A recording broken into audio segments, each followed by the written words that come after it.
We live in an instant gratification world. Instant notifications, 2-day shipping, nearly $100 billion thrown into the lottery every single year. So naturally, we want the same thing when it comes to investing. Returns now, cash flow now, and that's exactly how I was. Not too long ago, I put out a video that broke down one of my long-term investing strategies, which relied on dividend ETFs and index fund stocks. That video got a decent amount of traffic, but since releasing that video, I've had a major shift in how I view long-term investing, and I've actually sold all of my dividend stocks. Here's why.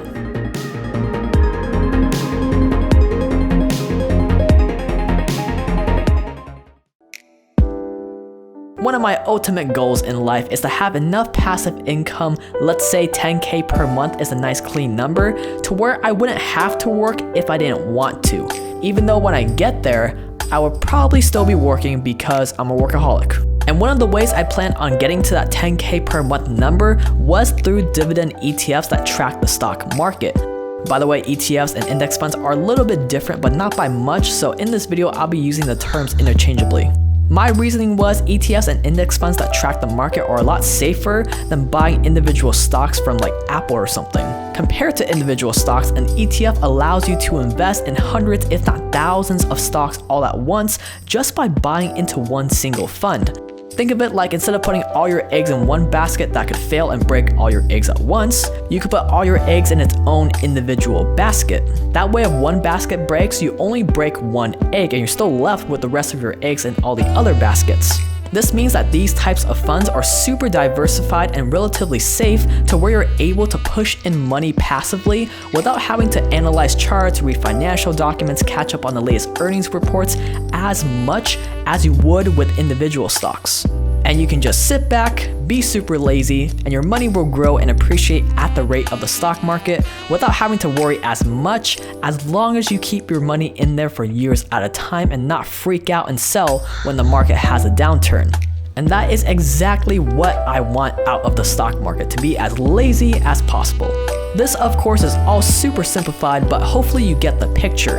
And I was specifically putting my money into dividend ETFs because I thought, hey, if I'm gonna be throwing my money into ETFs for years at a time anyways, I might as well just get a little bit of cash flow by putting money into dividend ETFs instead of their regular ETF counterparts. This way, every quarter of the year, these dividend ETFs would pay out a small dividend or a small percentage of the company's profits back to the people who own the dividend stocks. So I would just get a little taste of that passive income cash flow lifestyle and would have my money appreciate at the same time. And with this cash flow, I could either use it as regular income like I would money from a job or a business, or I could just reinvest it back into the dividend ETFs. But here's what I didn't realize about dividend ETFs that make them not as unattractive of an investment and actually like a really big waste of money for my situation compared to their regular ETF counterparts. Probably the biggest downside to dividend ETFs is that the dividend payouts you receive are treated as regular income and is taxed at a much higher rate. Where compared to where your money just grows and appreciates as the stock grows that doesn't pay dividends, you don't pay any taxes whatsoever until you actually sell the stocks.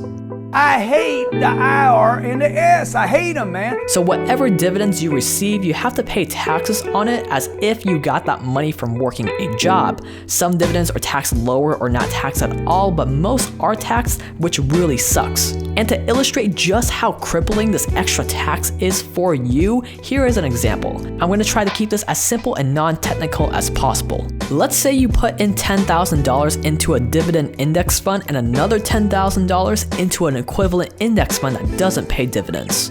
The regular index fund gives you a 10% return on your money, or $1,000 back from that $10,000 you put in. And the dividend index fund gives you a 7% return, a little bit less than the regular index fund, so you get $700 back from that $10,000, but it also gives you a dividend payout of 3%, or $300 on top of that. So you receive $700 from the actual stock growing in value and another $300 from the dividend payout. So in total, you also receive $1,000 back or 10% back on your money, except part of it came from dividends. This is usually how it goes because dividend stocks typically grow a little bit slower than regular stocks. Again, super simplified, but in total, you get the same amount of money back in both scenarios. Except you kind of didn't. See, since the dividends you receive are taxed, let's say you have like a 20% tax rate just to keep the numbers clean, that means out of the $300 dividend you received, you only get to keep $240 of that after paying Uncle Sam 20%. So even though you got the same amount of money back with the dividend index fund, because you pay taxes, instead of getting a 10% return on your money, you only really got a 9.4% return on your money. Now, a 0.6% difference is not that big of a difference in the short term and wouldn't really matter if you intended on using this cash flow right away to pay off stuff and live off of. But in my case, I don't need the money right away anyways, and that tiny 0.6% makes a huge difference in the long term when you look at compound interest. Let's tackle the first point. I don't really need the money right now. In fact, I plan on just parking the money I have in there for at least 5 years at a time, if not decades at a time, because I want to grow it and take advantage of compound interest. And whether or not I receive dividend payments, I'll still be actively working in business or at a job anyways, and would be relying on that active income to support my life. So I might as well just not take the tax hit, keep more of my money, and not slow down compound interest either. So what does a 9.4% versus a 10% ROI look like over time with compound interest? Well, if you had $100,000, just to show you an extreme example, again in the short term, 9.4% versus 10% are virtually identical. But over 30 years, a 9.4% return would give you a nice $1.5 million. Not bad. But just by adding that tiny 0.6% increase to your return to bring it up to 10% ROI, that would give you a whopping $1.74 million.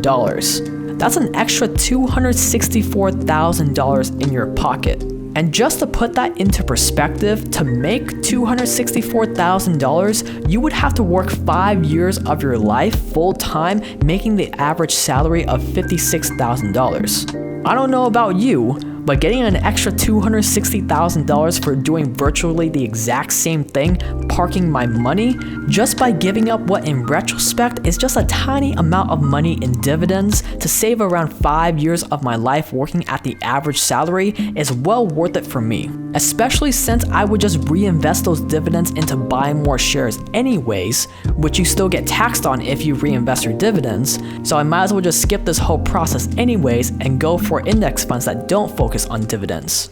I think the big thing is that we all get too hung up on the idea of cash flow right now too much to where it hinders our long-term growth.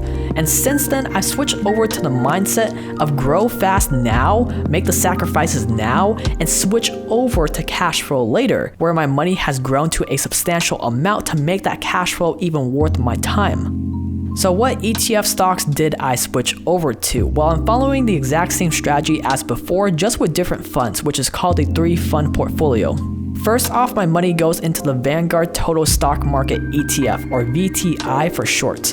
This one is made up of nearly 4,000 stocks, which is basically the entire US stock market in one ETF, and 70% of my stock market money goes into here. After I put my money into the US stock market, the second fund I invest in is the Vanguard Total International Stock ETF, or VXUS. This one is the same as the last one, but instead of US stocks, it tries to capture and track the entire international stock market. 20% of my money goes into here, so again, I don't have all my eggs in the US basket of stocks. And lastly, that remaining 10% of my money goes into the Vanguard Total Bond Market ETF. This one is made up of a bunch of US stocks, which is generally a lot safer than stocks, just to lower the risk of my portfolio. This one is the same one that I was using before I sold all my dividend stocks because it's not dividend stocks. And ironically, the US ETF and the international ETF that I just mentioned both pay dividends, since they do track all the stocks in the market, and some of those stocks inevitably pay dividends.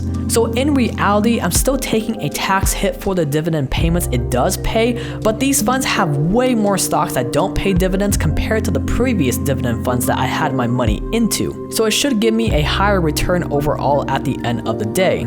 So those are the stocks that I have my money in right now, but how much of my income do I put into these 3 funds? I shared this in my last video, but I think it's an important point to my overall money saving growing strategy. So let's say I have $10,000 left over after all of my expenses. I split that up into the 80-20 rule, where 80% of my money, $8,000 in this case, goes into a Wealthfront savings account where I put money aside for active investments like business, etc. that should give me a much higher return than investing in the stock market. And that remaining 20% or $2,000 goes into my 3 fund portfolio that I just covered.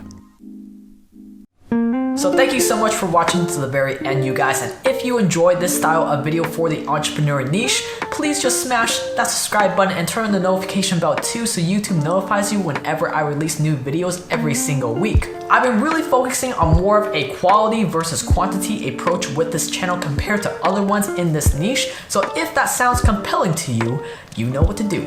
Smashing that like button also really helps out with the YouTube algorithm, and if you want to further support this channel seamlessly for free, you can also bookmark my Amazon homepage affiliate link down below. That way, whenever you shop on Amazon, I get a little bit of money in return at no extra cost to you. You've been awesome. I've been Jay. Click on these other videos on the screen that you will enjoy, and I will see you in the next one.